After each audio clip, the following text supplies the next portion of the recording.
Olá, meu querido aluno, olá, minha querida aluna, tudo bem? Eu vou com você nessa aula trabalhar um dos elementos que está lá no finalzinho do nosso edital. Eu já passei pela parte de segurança, falei sobre assinatura digital, falei sobre certificado digital, mas fiquei bem intrigado com o final do nosso edital, que traz elementos da certificação digital de uma forma mais pesada. Então agora falando sério, eu entendo que, você observou já que os meus slides, eles não têm muitos textos, né? Mas eu fiz questão de trazer nessa aula um pouquinho mais de textos para que você tenha um pouco mais de base para responder qualquer tipo de questão que a Consulplan venha a colocar. Combinado? Então eu quero falar contigo nessa uma parte dessa aula a respeito da certificação digital. Vamos lá? Olha só. Primeira situação a respeito da certificação digital. Vamos pensar assim, ó, de boa. O que é certificação? É uma coisa que vai certificar alguma coisa. É ridículo, mas é verdade, né? E digital é que é feita de forma digital. Dá uma olhada aqui na descrição. Os computadores e a internet são largamente utilizados para o processamento de dados e pela troca de mensagens e documentos entre cidadãos, governo e empresas. De fato, quando você acaba usando a internet, que é um ambiente público, deve haver uma forma para garantir a autenticidade, a integridade dos dados. E para isso que nós temos técnicas de certificação digital.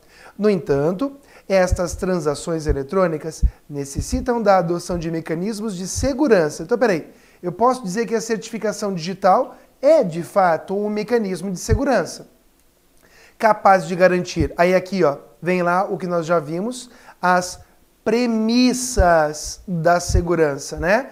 A autenticidade que garante que realmente foi determinada a pessoa que está acessando o site, que está publicando alguma coisa.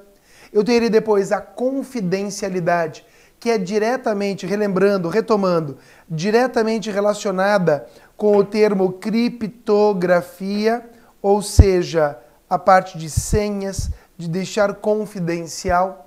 A parte da integridade às informações eletrônicas. A integridade no tocante ao sentido. Você recebeu a mensagem e sabe que ninguém meteu a mão naquela mensagem. Mas não porque ela estava criptografada, mas porque ela tinha lá uma forma de comparação que garantisse, então, que do jeito que saiu do remetente, chegou até o destinatário. A certificação digital é a tecnologia que provê esses mecanismos. É óbvio que a gente tem a necessidade de adquirir isso, né? Tem as autoridades certificadoras que acabam emitindo aí um par de chaves públicas e privadas, que acabam fornecendo aí técnicas e meios para que a gente possa certificar elementos na internet, tá? Bem, o que normalmente um certificado digital possui, tá? O nome da pessoa ou da entidade que está associada à chave pública. Como assim? Pense num par de chaves. Uma coisa é pública, que todo mundo vai saber que aquela chave é tua. Pô, eu tenho uma chave, eu tenho um cadeado. Pense num cadeado. Eu tenho um cadeado aberto, ele tem o meu nome. Todo mundo vai ver, ó, esse é o cadeado do Ricardo. Esta é a chave pública do Ricardo. Para quem é que consegue manipular, fechar, abrir? Fechar qualquer um. Mas quem consegue abrir essa chave do Ricardo? Somente o Ricardo. Se só o Ricardo consegue abrir aquela chave, depois de fechada, é uma prova, é uma forma de provar a autenticidade. Período de validade, como que ele pode cobrar de você na Consulplan? O certificado digital é alguma coisa infinita, e não é infinita. Há um processo de validade implícito nessa situação. Claro, depende do tempo que você quer adquirir a certificação, ele pode durar aí 1 ano, 2 anos, 3 anos, e claro que isso vai acabar diretamente mudando o valor que você paga. O certificado digital não é uma coisa cara, mas é uma coisa fundamental hoje. Chave pública, nome e assinatura da entidade que assinou o certificado. Tá, tudo bem. Eu tenho um cartão de crédito, mas de qual banco? Fazendo uma analogia. Tá, o banco diz, olha, o Ricardo tem esse cartão de crédito sobre a minha bandeira. Percebeu? Então aqui também você vai ter quem é a CertSign, a VeriSign, o Serasa Online. Se você chegar aqui numa página, vamos supor, na minha página, cliquei no cadeado, você vai observar todos os elementos que falam da certificação, tá? Pode ser isso no Internet Explorer também, se for o caso, ó. Você clica no cadeado, ele vai trazer as informações para você.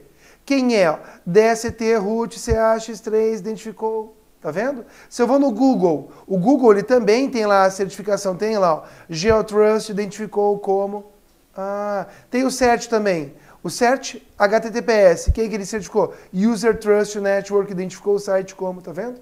Então você vê quem está identificando para você. E o número de série, obviamente, do teu certificado. São alguns dos elementos que compõem o certificado digital. Aí, claro que existem algumas siglas que acabaram dentro do teu edital. Isso me preocupou.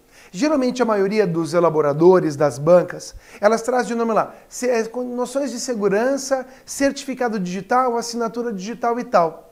Aqui não, aqui ele foi bem específico. Trago então esse momento para a gente revisar esses itens mais específicos. Olha só, ICP é a sigla no Brasil para PKI. O que é PKI? Public Key Infrastructure. Gostou do meu inglês?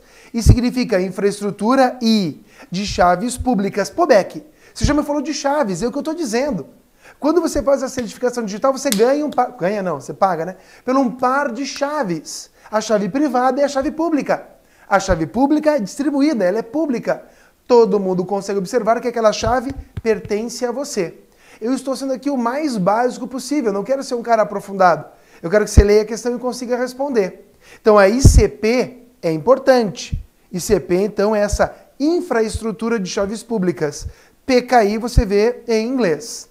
Então, o que é isso, afinal? É uma estrutura composta de um ou mais certificadores, ou seja, autoridades certificadoras, que através de um conjunto de técnicas e procedimentos de suporte a um sistema de criptografia, baseando-se em certificados digitais, consegue o quê? Assegurar, garantir a identidade de usuário de uma mídia eletrônica ou assegurar a autenticidade de um documento, de um e-mail, de uma mídia eletrônica. Então, além de garantir a autenticidade de uma pessoa, de uma empresa, também garante a autenticidade de um documento, de um e-mail. Percebeu?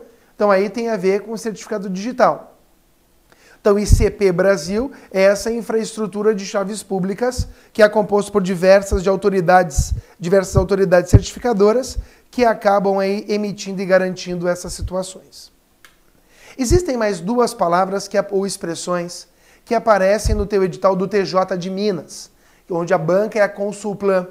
Ele traz lá o cartão inteligente, que é costumeiramente chamado de Smart Card, que daí veio o nome, né? Cartão esperto, cartão inteligente. E o token? Token em inglês é permissão, tá? O que vem a ser isso? São mecanismos, dispositivos de hardware. É uma peça, tá? Eu trouxe aqui o texto para você fixar. São hardwares portáteis, que funcionam como mídias armazenadoras. Em seus chips são armazenados os dados do teu certificado digital do usuário. Lembra os dados que a gente já comentou? Então, o acesso às informações neles contidas é feito por meio de uma senha pessoal, e importante, tem que ter a senha pessoal determinada por nós, titulares. O Smart Card se assemelha a um cartão magnético, sendo necessário um leitor para que ele funcione. Por exemplo, você é advogado e você quer peticionar. Você pega a tua carteirinha da OAB e ela tem um chip, que ali tem a identificação digital de você enquanto profissional da área jurídica, enquanto operador do direito. Você pega o quê? Um leitor que encaixa na USB, é um leitor, e encaixa a tua carteirinha. Mesmo assim, tem que ter senha, que diz, olha, é o advogado tal, ou advogada tal, que está, então, desempenhando o seu papel nesse momento, tá? E eu tenho, como você vê em bancos, o token. O token, como eu digo aqui para você, ele é uma pequena chave, que também é conectado ao USB, se for o caso, que libera tal computador ou traz determinadas identificações. Então, o token é essa peça e o cartão é o Smart Card ou cartão inteligente. São locais que eu acabo utilizando para auxiliar nesse procedimento da certificação digital, tá bom? Bem, ainda seguindo o teu edital, que é aquilo que mais me preocupa nesse momento, tá? Então, ainda seguindo o teu edital, que é o elemento que me preocupa. O PIN E o PUC, Ricardo, isso é telefone celular, segue na mesma linha do telefone celular. Olha só, PIN deriva de Personal Identification Number, ou seja, o teu número pessoal de identificação. É o teu código, digamos assim, é a tua senha. Aí o PUC é o quê? É o Personal Unlock Key. É, no caso, a tua chave de... É para destravar a tua chave. Perdi meu PIN. O PUC seria uma contra-chave, seria o quê? Seria um método de aumentar a segurança. É a chave que desbloqueia a chave principal. Perdi a chave principal, eu tenho o PUC para resolver. Então, são elementos que trazem diretamente a senha, referência à senha que nós podemos utilizar. Em seguida, é legal recordarmos da assinatura digital. Eu sei que eu já te falei, mas ele traz de forma contundente nessa parte do teu edital. Então veja, o mesmo método de autenticação dos algoritmos de criptografia de chave pública, que é a criptografia que nós chamamos de assimétrica, que nós já vimos em aula, operando numa função de resumo, também chamada de hash, é chamada assinatura digital. Eu não quero explicar novamente o que vem a ser a assinatura digital, mas eu gostaria, nesse momento, de relembrar contigo as premissas que estão aqui envolvidas na assinatura digital. Ou seja, o que a assinatura digital acaba garantindo em um documento, em uma mensagem de e-mail. São elas as premissas. A premissa da autenticidade, a premissa da integridade, ninguém mexeu na mensagem.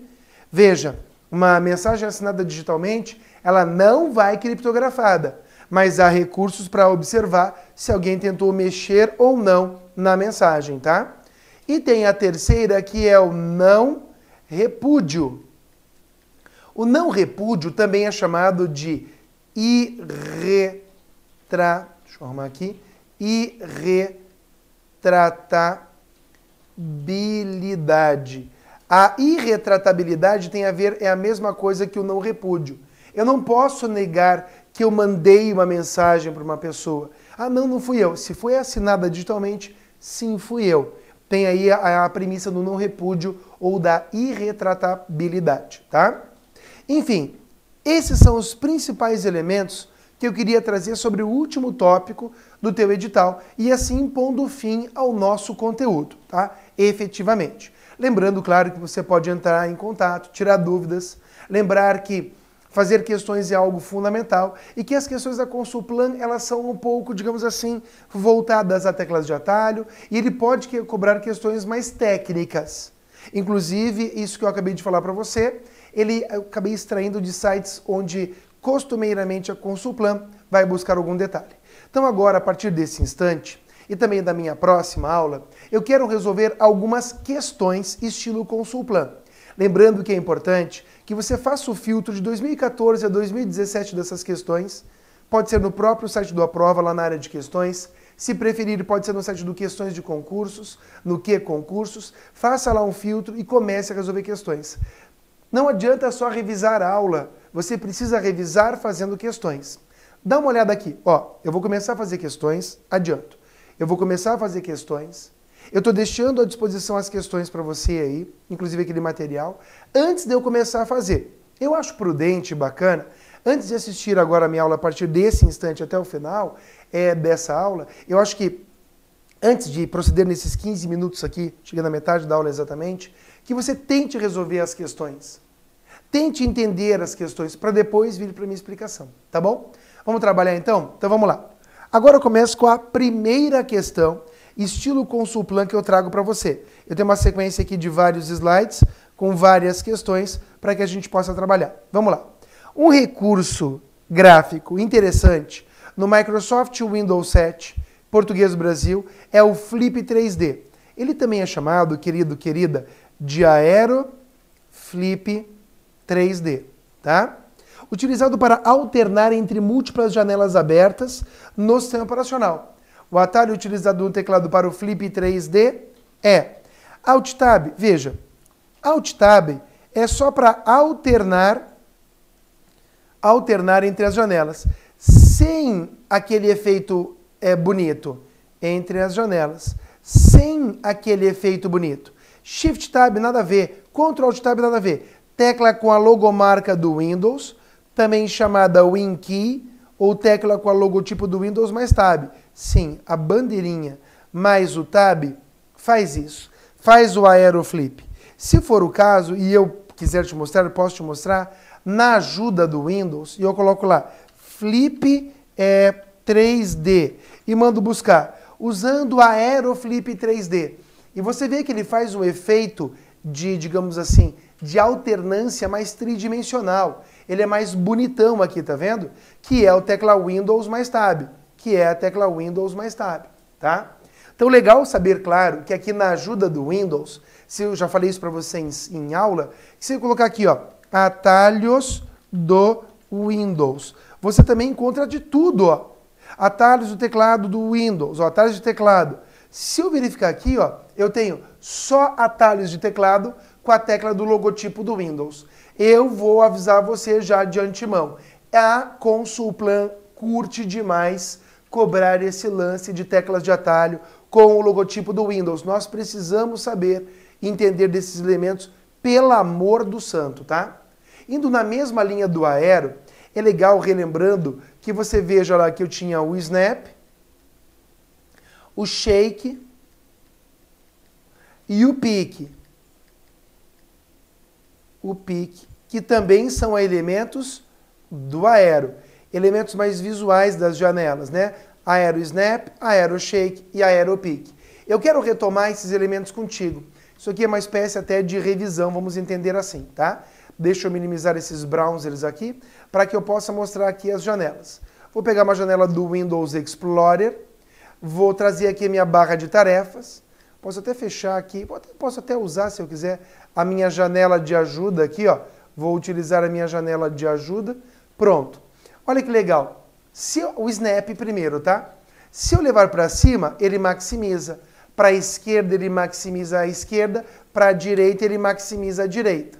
Percebeu? O Shake era aquele, revisando, que eu sacudo, ele minimiza todo mundo que está atrás, eu sacudo, ele volta todo mundo. Certo. E o Pique, que é quando você coloca o mouse aqui, ou clica, mostra a área de trabalho, retomo ali a área de trabalho. Então são elementos do Aero que são novidades, no caso, do Windows 7, que eu gostaria muito que você soubesse, não resta dúvida alguma, tá? Mas eles também têm teclas de atalho, só para você retomar comigo e fixar o conteúdo aqui desses elementos que eu falei. Deixa eu só pegar uma folha em branco aqui, ó. Primeiro do Snap, que é aquele posicionamento da janela. Você pode usar a tecla Windows, que é a tecla da bandeirinha, mais qualquer setinha direcional aqui. Para cima, para baixo, para a esquerda ou para a direita. Eu tenho o Shake, o Aero Shake, que você sacode de cima e daí só ela fica aberta, né? É o tecla Windows mais a tecla Home. É o tecla Windows mais a tecla Home, tá? Mais a tecla Home. E eu tenho o Pique, que também responde por tecla de atalho, que é para mostrar a área de trabalho, que é a tecla Windows mais a letra D de desktop. Tecla Windows mais D. Aqui também são teclas que você observa lá no teu teclado, tá? Tudo bem? Então, saber dessas teclas de atalho é algo importante, haja vista que a banca curte cobrar, como você acabou de ver nessa questão, o elemento do tecla do logotipo do Windows mais Tab, representada a resposta na letra D. Vamos para a próxima questão? Novamente, teclas de atalho. Não é muito fácil, muito simples, mas extremamente importante para nós. Vamos lá? No Microsoft Windows 7, em português, existem muitos comandos executados por combinação de teclas, otimizando a utilização do computador. Nesse contexto, relacione adequadamente os atalhos com suas funcionalidades. Bem difícil, não tenha dúvida disso. Essa é uma das questões mais top difíceis, tá? Aí tem lá, tecla Windows L. Para que serve? Pô, Ricardo, eu não sei. Tá, então se você não sabe, pula. Sério? Não. Vamos fixar. Esse L deriva de lock, que é para travar. Quando você está lá, vamos supor, iniciar, deixa eu mostrar aqui, ó. Iniciar, desligar, tem lá bloquear o computador, o usuário, né? você bloqueia o usuário, não encerra a sessão de uso, apenas bloqueou, tecla Windows mais L de lock. Então é para bloquear. Se é para bloquear, eu já sei que o número 1 está aqui, ó, número 1, né? Daí você vê lá em Black, tem toda a relação que você pode procurar, né? Eu estou indo direto. Tecla Windows F. F é de find, então é de pesquisar alguma coisa. É de pesquisar alguma coisa, certo? Tecla Windows mais F. Então, se é para pesquisar, está aqui em cima, ó. Então, F é 2. Tecla Windows mais E. Este E deriva de Explorer, ou seja, abre o Windows Explorer no modo computador. Explorer. Tá? Então, abre o Windows Explorer número 3. Aí depois, M, de minimizar. Minimiza todas as janelas. Então, esse é o número 4. E abre uma configuração rápida com o projetor. Tecla Windows P de Picture. Dá para estender a tela, dá para ficar com a tela duplicada. Então, talvez o P você possa fazer uma referência com Picture. Então, é 5. 54213. 54213, contemplada na letra B. 54213, contemplada na letra B. Ok? Então, questão mais chata, também trazendo aí teclas de atalho. Veja só a outra situação, outro detalhe da Consulplan. Ela pode trazer teclas de atalho, como eu mostrei nas duas questões anteriores, ou ela pode trazer textos enormes e judiar um pouco de você. É o que eu vou fazer agora, vou analisar uma questão extremamente longa, pesada, porém precisamos saber. Vamos lá. Então está ali a questão com texto e depois ele acaba trazendo aqui os números e os tipos de malwares. Vamos ler. Malware é a combinação das palavras inglesas malicious e software. Então é maliciousware, ou seja, programas maliciosos. Lembrando sempre da referência na cartilha de segurança, encontrada lá no cert.br, tá? É um termo genérico que abrange todos os tipos de programa desenvolvidos com o intuito de executar ações danosas e atividades maliciosas em um computador.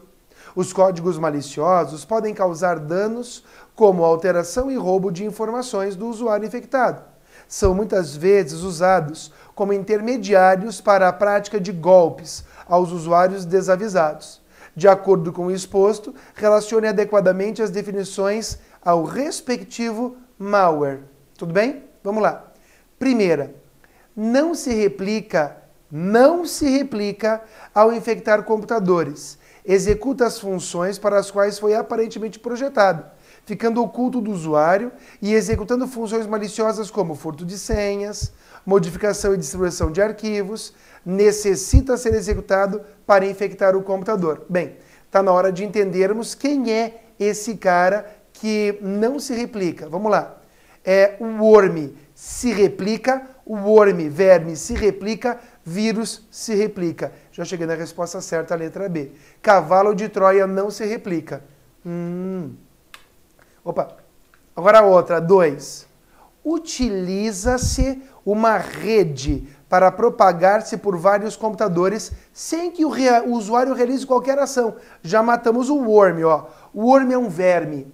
A palavra relacionada com o worm, como já visto, é a autonomia. Ele não depende de nada. Sua propagação acontece pela exploração de vulnerabilidades existentes na configuração de softwares instalados, tornando o computador infectado vulnerável a outros ataques. Sem dúvida nenhuma, o worms, que são os vermes. Tem mais 2 caras, o vírus e esse tal de spoofing. Vamos lá.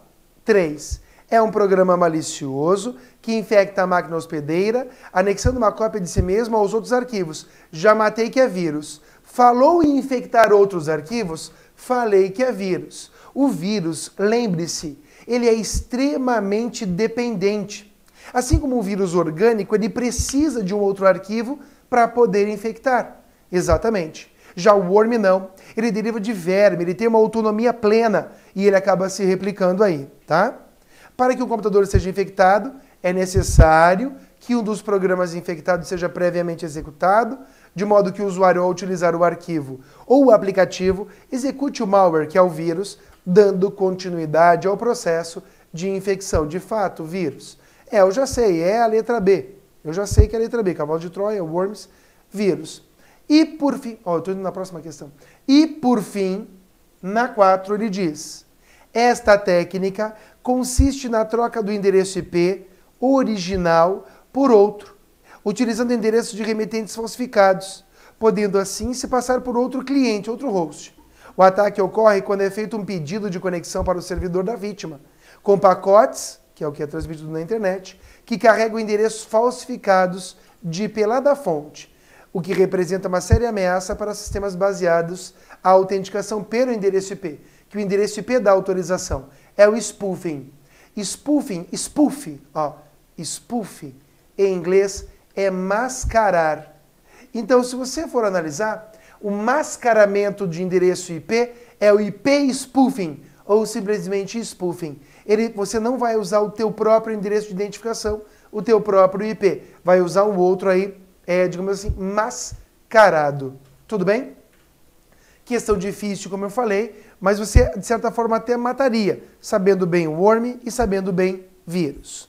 Se você olhar a nossa próxima questão, ela chega no mesmo nível, trazendo elementos difíceis para você fazer a correlação e marcar a alternativa correta, não é mesmo? Pois é. Olha só, veja, não foi na mesma prova, foi uma prova diferente.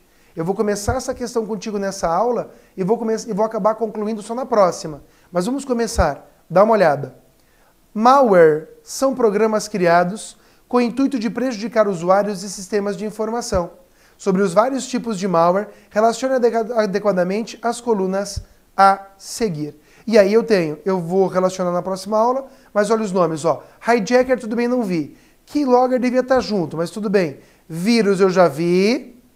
Worm eu já vi. Cavalo de Troia, Trojan ou Trojan Horse eu já vi. Sniffer e Backdoor. O que eu quero que você entenda, que questões como essa são presentes. Porque você já viu aqui, ó, vírus e worm e cavalo de Troia na questão anterior. Quanto mais questões você fizer, melhor você vai ficar preparado. Ficar só decorando o conteúdo de aula não é o caminho. Fazer o máximo de questões de forma individual e ir anotando todos os elementos é show de bola.